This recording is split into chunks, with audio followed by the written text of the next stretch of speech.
Dito tayo ngayon guys dahil po nandito si tatay. Meron po siyang ipapaabot sa 2025 na ito na po talaga ang final na mangyayari. Dahil po sa ating namumuno kung bakit po ganito ang kanyang pamumuno. Kaya nandito si kaibigan para po tayo ay magkapaganda sa lahat po ng mga taong bayan na nasa mababa lang na kalagayan ngayon, no?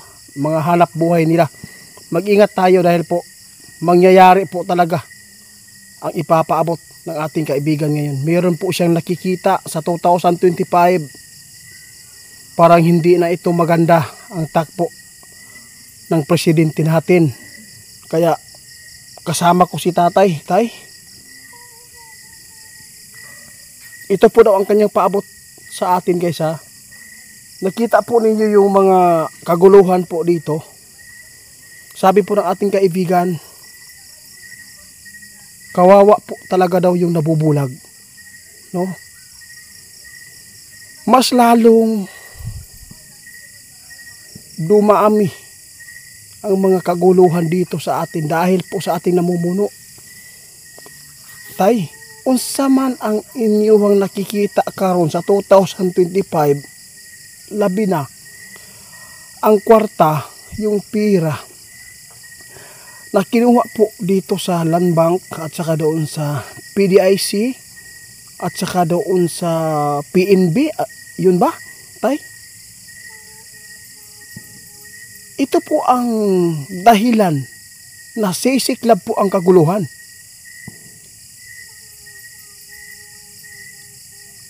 Bakit po ninyo ito na ipaabot sa lahat po, tay? Bakit ano po talaga ang nakikita? Sino po talaga ang papalag dito?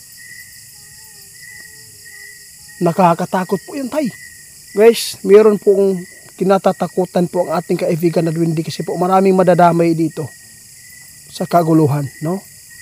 Sabi po ng ating kaibigan, alam mo itiit, kaya ipinapabot natin para makapaganda yung mga tao na tulad natin na mababa lang yung hanap buhay guys, no? At saka wag po tayong makisali sa kaguluhan ngayon dahil po sa nangyayari dito sa namumuno sa atin. Meron nakita si tatay, sinabi po niya kung sino po ang manggugulo dito. Tay, nakita po niya, oh.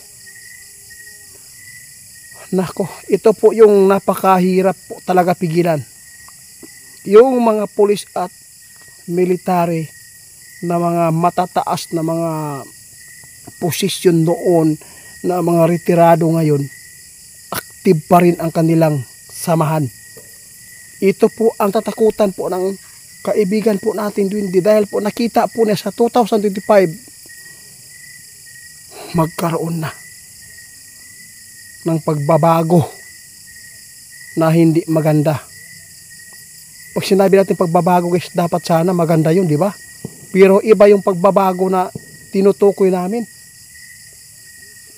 Ano po ba talaga tayo ang mangyayari po dito sa tuwing ito ay magkakagulo?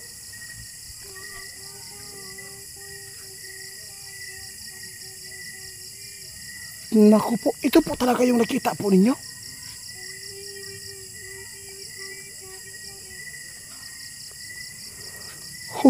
Guys, natakot talaga si kaibigan. Dahil yung mga general po ngayon, meron ng naghihintay po ng mga kasamahan po nila ngayon po, isang hudyat na lang. Kapag ito ay nahihirapan na po ako pag sabi po sa kanila, baka po ano po, ha? Totoo po yan.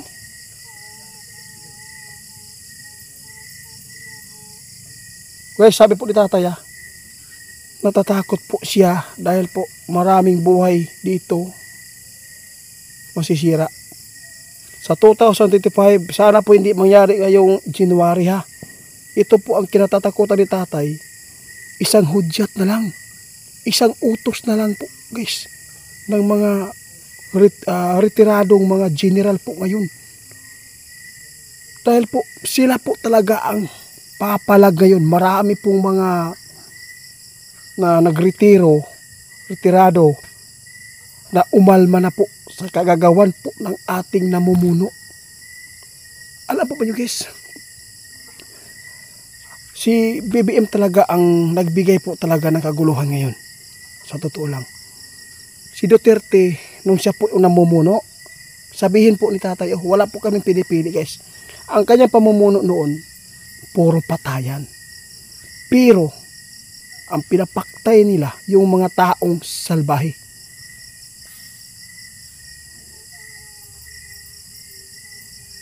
Oo, tama po kayo, hindi po namin sinabi na butuhan po ninyo si Duterte ha. Wala po kaming sinabi, hindi kami nangampanya para sila butuhan. Kayo na lang maghusga. Kung ano man po ang inyong nakikita, nasa inyo lang. Basta sasabihin po natin, ngayon po ang namumuno sa atin ngayon, sobrang gulo. Bakit po niya pinakialaman yung pira, yung budget? Bakit kinuha? Ano ang ibig sabihin nito?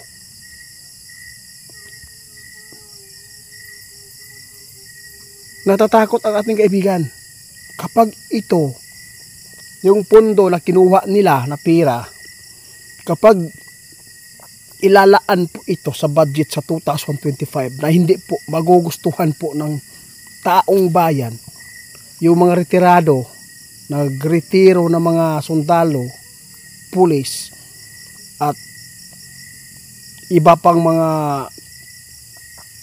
may mga tungkulin dito sa atin na sila yung nag-aalaga sa ating bansa, nagbantay. Sus nako, ito po ang kinatatakutan ng ating kaibigan. Siya ang makakalaban ng presidente. Sila. Ito po yung katotohanan po na ipinapaabot po ng ating kaibigan guys. Natakot ang ating kaibigan, baka yung mga tao ngayon na nabubulagan sa mga ginagawa po ng BBM, baka po madamay kayo. Wag po kayo ang agad.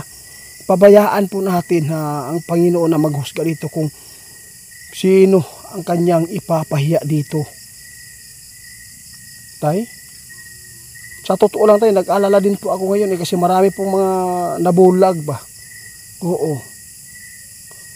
Kung matalino po tayo guys tingnan po natin sa lahat po ng nag-iduluan ang presidente karon na nagpapatuloy, no?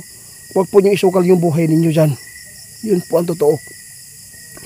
Titingnan po natin yung pera sa kaban. Anong ginawa? Bakit nila kinuha? Ano po ang kanilang plano dyan? Lahat po ng mga pulis ngayon na mga nag-retire bitaw guys, pumalag sila, umalma sa kagagawan po. Kaya natakot po si kaibigan kapag yung mga general na may mga edad na, kapag sila po ang magsabi na ready na sila, na pwede nang pumaktay sila, ito po yung natatakutan ni kaibigan kasi po nirespeto po yung tao na yan. No? Kaya dapat po talaga sa lahat po na nabulag, no? Dahil sa pag-idol ninyo kay BBM, huwag po kayong basta-basta na sumali dito Paalala lang po ito. No, hindi po kami naninira po sa inyo kung sino man ang gusto po ninyo suportahan. Basta ang payo lang ni kaibigan, pakinggan po ninyo. Oo, natakot po kami dahil po marami kayo na nagmamahal po kay BBM. Ayaw po ng ating kaibigan, baka dahil sa inyong pagmamahal po sa kanya, baka madamay po ang buhay ninyo. No? Makikita po inyo dito kung bakit po nila pinakialaman, kung anong ugat po dito. No, kung meron man kasalanan si Vice President tungkol po sa DepEd na pira na hindi po niya sinagot, kayo na ang maghusga dyan. No? Basta sinabi ng ating kaibigan, mayroong kamalian. Mayroong kamalian po ang mga Duterte dito kung hindi po nila sasagutin kung saan nang napunta yung pira na budget po dyan